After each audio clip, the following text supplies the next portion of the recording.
뉴스공장 가정교사 최백은 교수님 나오셨습니다. 안녕하십니까? 네, 안녕하세요. 예. 저희가 교수님과 함께 이제 통상적으로 언론에서 잘 해설해주지 않는 사안들 여기서 짚어보곤 하는데 최근에 또 이제 IMF 보고서가 나왔어요. 예. 이런 거 나오면 교수님은 또 원문 구해가지고 다 읽어보시고 예. 요 대목을 언론이 잘못 전달했다거나 짚어주시는데 이 IMF 보고서가 얼마마다 한 번씩 나오는 겁니까? 이거는 이번에 이제 한 거는 이제 개별 국가 중에서요. 예. 개별 국가 중에서 이제 그러니까 좀 주목받는 나라들에 대한 부정기적인 리포트 같은 겁니다. 그렇죠. 예. 예. 그래서 나라 입장에서는 그러니까 부정기적인데 예. 나라별 보고서는 이제 정기적으로 내긴 내는데 이번에 나라가 바뀌는구나. 그때. 그렇죠. IMF 보기에 이번 시즌에는 이 나라에 대한 리포트를 내야 되겠다. 예, 그렇죠. 주목이 되고 있으니까. 근데 이번에 이제 한국 리포트를 냈다는 거네요. 그렇죠. 예. 예. 한국 리포트를 냈는데 전체적인 내용은 뭡니까 이게? 이게 이제 아무래도 이제 지난 1년을 이제 결산을 일단 몇 페이지짜리입니까 이게? 이게 페이지 많지 않아요. 많지 않습니까? 예, 그러면 기자들 이해하는데도 어렵지도 않았고요. 전체적인 내용이 뭡니까? 이게 이제 그러니까 지난 1년을 이제 결산을 하는 건데요. 예. 그러니까 코로나19 재난 속에서 각 국가들이 어떻게 대응을 했고 그 성과가 어땠는가에 대했는데 결론부터 얘기하면은 이제 한국이 주요 선진 국가에서 이제 최고다. 그러니까 지난 1년간의 방역 결과 이제 올해 1분기 지난 다음에 과연 코로나 이전으로 돌아갔느냐, 뭐 방역 성공과 경제 상관관계 이런 걸 살펴보기에는 한국이 좋은 모델이니까 그걸 한국을 집어서 연구를 했군요. 그렇죠. 리포트를 낸 거군요. 말하자면. 예를 들면 이제 그러니까 지난해 1월 달에 지난해 1월 달이면 코로나가 발발하기 전이잖아요. 예, 중국에서는 좀 그랬지만 이건 지난해 1월 달에는요. 그렇죠? 작년 1월 말씀하시는 겁니까? 예, 작년 1월이요. 작년 1월. 그렇죠. 작년 연초에 IMF에서 대개 이제 그러니까는 그 해의 경제 전망을 발표하잖아요. 예. 그래서 지난해 1월 달에 우리나라 섞어 다 경제 전망치를 발표했단 말이에요. 예. 그때는 그러니까 코로나 재난의 충격이 포함이 안 돼 있었던 그렇죠. 전망치죠. 그때 이제 그러니까는 그런 상황 속에서 코로나 재난이 터졌으니까는 실제 성장률은 많이 떨어졌을 게 아니겠습니까요? 예. 그 격차가 얼마나 벌어졌느냐. 코로나 이전의 예측과 코로나 실제로 이제 그러니까 전개된 상황 속에서 한 달 이후의 격차가 얼마나 되느냐. 근데 그게 한국이 제일 적다 이거죠. 예. 이거 재밌는 분석인데 이게 보도가 안 나와가지고 그런 내용이 있었구나. 예. 제일 적다 이거예요. 그러니까 코로나를 예상하지 않았을 때의 전망과 코로나가 실제로 터진 이후의 실적 그 사이 격차. 그렇죠. IMF 이제 자료를 가지고 스스로 비교한 거네요. 그렇죠. 그러니까 이게 코로나 재난의 충격에 얼마나 잘 대응했냐를 나타내는 거잖아요. 예. 그러니까 이제 가장 격차가 적다는 얘기는 가장 충격에 잘 적응을 했다는 얘기죠. 그렇죠? 그러네요. 그런 내용이 하나 있고. 그리고 또 하나가 뭐냐면은 전체 인구 대비해 가지고 코로나 감염자가 몇 %나 되느냐. 이걸 보는데 한국이 이것도 가장 낮게. 인구 대비? 예. 뉴질랜드가 더 낮을 것 같아요. 그러니까 오스트레일리아나 뉴질랜드가 우리랑 비슷하게 가고요. 비슷하게 하고 한국이 그러니까 가장 낮은 나라인데 G7 국가하고 오스트레일리아 석해서 이렇게 비교를 했어요. 했는데 가장 낮은 나라로. 이것도 마찬가지로. IMF 전 세계를 다 비교했는지 모르겠는데 주요 국가들을 비교한 거구나. 그렇죠. 주요 국가들을 비교했더니 이런 나라들이군요. 뭐 G7 국가 플러스 오스트리아 그리고 한국 G7 확대하는 그 나라 정도 비교한 거네요. 그렇죠. 이게 오스트리아가 아니라 오스트레일리아. 오스트레일리아. 그런 나라 비교했더니 한국이 제일 좋다. 그러니까 주요 국가들 가지고 이제 한번 코로나가 어떤 임팩트를 경제에 줬는지 분석을 한번 해본 거군요. IMF가 그렇죠. 본격적으로 자기들 자료가 있으니까 그 인구당 코로나 감염 비율 그리고 성장률 감소폭 이거네요. 그 내용이 이제 IMF 내용 보고서 내용이다. 또 뭐가 있습니까? 그게 답니까? 그리고 이제 한국 경제가 이제 그러니까는 앞을 향해서 아주 힘차게 나가고 있는데 그래도 이제 어쨌든 과제들도 있을 게 아니겠습니까요? 과제들도 있는데 보고서는 과제도 써야죠. 한국 경제가 1분기에 주요 국가 중에서 가장 먼저 그러니까는 코로나에서 탈출한 나라예요. 그러니까 이제 2019년 말 수준을 경제 성장률이 넘어선 나라죠. 최초로요. 그러니까 최초입니까 이것도? 현재 이제 그러니까 다 집계는 안 됐는데 1분기 네. 실적이 우리나라 원래가 이제 예상하기는 2분기가 지나야지 될까라고 예상했었어요 처음에는요. 근데 1분기 성장률을 뚜껑을 열어보니까는 성적이 좋아가지고 1분기에 이미 2019년 말 수준을 돌파한 걸로요. 코로나 이전을 돌파했다. 예, 그런데 이제 우리가 코로나 이전으로 되돌아간 정도가 아니라 코로나 이전보다 더 좋아진 거네요. 예, 그런데 이제 OECD 국가 중에서 한 이제 16개 국가가 발표했는데 그 중에서 그러니까 코로나 이전으로 돌아간 나라가 이제 우리나라하고 그다음에 이제 어떤 나라가 있냐면 리투아니아라고. 너무 작은 나라잖아요. 예, 한 280만 정도 인구 되는 나라인데 이 나라 정도만 빼고 미국조차도 그러니까는 아직 그러니까는 거의 98%니까는 2019년 말 대비해서를 100으로 놨을 때요. 그러니까 미국도 그러니까는 아직 그러니까 1분기 성장률이 별로 아직 안 돌아간 상태고요. 이렇게 IMF 보고서 내용이 좋다 보니까 IMF 보고서 내용 보도가 별로 없구나. 그렇죠. 좋은 내용은 원래 보도를 안 하니까 잘. 아하.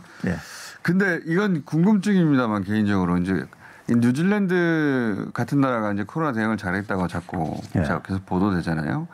그리고 뉴질랜드 사정을 좀 들여다보면 사실상 국가를 폐쇄한 거 아닙니까? 그렇죠.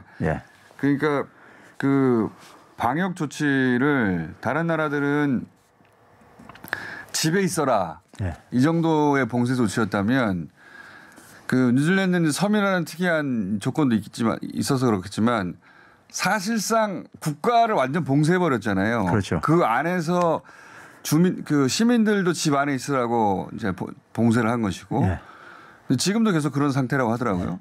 이런 뉴질랜드 경우에는 이 경제 회복이 어려움을 겪지 않을까요? 그래서 지난해요. 지난해 마이너스 3% 기록했어요. 마이너스 3%. 예, 우리가 마이너스 1%였었고요. 근데 영원히 그럴 수는 없는 거니까 뉴질랜드도 지금 당장은 그 국경을 걸어 잠그고 계속해서 이거 우리나라하고 상황이 다른 거예요. 우리는 국경을 봉쇄한 적이 없지만 뉴질랜드는 국경도 봉쇄했고 그렇죠.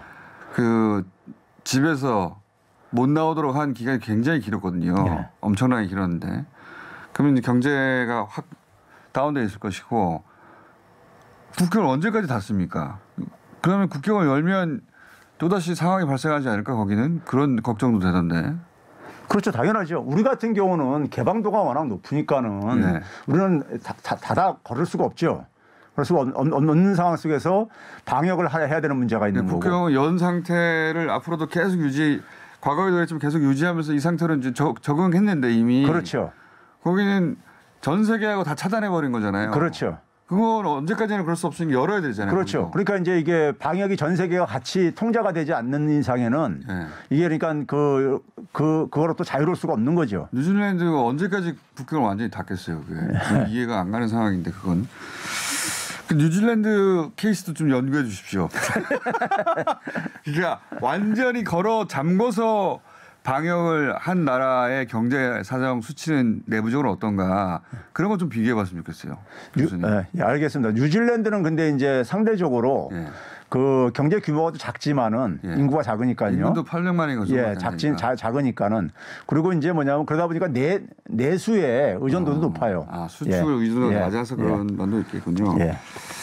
자, 그리고 또 하나는 한국은행에서 또 발표한 게 있습니다. 이렇게 기관 발표 내용들은 일반인들은 해석하기가 어려우니까 이제 교수님한테 여쭤보는 건데 한국은행도 1분기 GDP 그리고 성장률을 발표했죠. 이건 내용이 어떻습니까? 1분기 성장률이 1.6%. 그러니까 이제 전기 대비니까는 지난해 4분기 대비입니다. 4분기 대비 1.6%인데 이게 이제 그러니까는 아까도 잠깐 소개했지만은 OECD 국가가 지금 이제 집계들을 다 이제 진행 중인데 16개 국가가 집계가 완료됐어요. 16개 국가가. 집계가 완료됐는데 우리가 아까 얘기했던 리투아니아 다음으로 1위인데 리투아니아는 지난해 4분기가 마이너스였었어요. 기저효과가 있고. 그렇죠. 그래서 우리가 좀 이제 그러니까는 사실상 그러니까 뭐 1위고 리투아니아 인구도 작은 나라고요. 280만 명 정도 되니까요. 그래서 미국이 지금 굉장히 빠르게 회복되고 있거든요. 2, 3, 4분기는 우리보다 빨라질 거라고 생각하는데 적어도 1분기에는 지금 그러니까 우리가 아주 근소한 차로 우리가 더 앞섰습니다. 그래서 성장률이 이제 그러다 보니까는 기재부에서도 정부에서도 굉장히 고무가 돼가지고 주요 국가 중에서 이제 유일하게 이제 그러니까는 벗어났을 뿐만 아니라 고무돼 가지고 기재부에서 특별 보도 자료까지 냈죠. 보도가 안 돼요. 근데 좋은 소식은 원래 보도가 잘 안 돼서 뭐가 좋은 상황이 있는지 잘 모르는데 이거는 정부가 반길 만한 수치가 나온 거군요. 말하자면. 예, 그래서 뭐 가계 소비도 살아나고 기업 투자도 수출도 정부도 다 어쨌든 간에 모든 게 다 호조를 보이고 있다. 그래서 주요 국가 선진 국가 중에서 유일하게 그러니까 1분기에 2019년 말순을 돌파했다. 이렇게 가고 그랬거든요. 이게 이제 한국은행 수치도 마찬가지고. 예. 그런데 좀 이제 그 구체적인 내용을 들여다보면요. 그 다른 부분들은 다 이제 기업 투자, 정부 이런 거 수출 이런 거 다 이제 코로나 이전 수준을 돌파했어요. 오히려. 근데 민간 소비가 아직 민간 소비가 2019년 말 수준을 아직 돌파를 못했습니다. 이게 개인의 주머니 사정하고 당연하죠. 예. 이게 그러니까 한 5.5%가 아직도 회복이 안 됐어요. 2019년 말 대비요. 그렇군요. 예. 그러니까 지금 뭐 다른 지표들 뭐 건설 투자나 설비 투자나 민간 뭐 수출이나 뭐 종합, 정부 종합, 수출, 특히 수출이 이제 크게 기여하고 있는 거죠 지금. 그렇죠.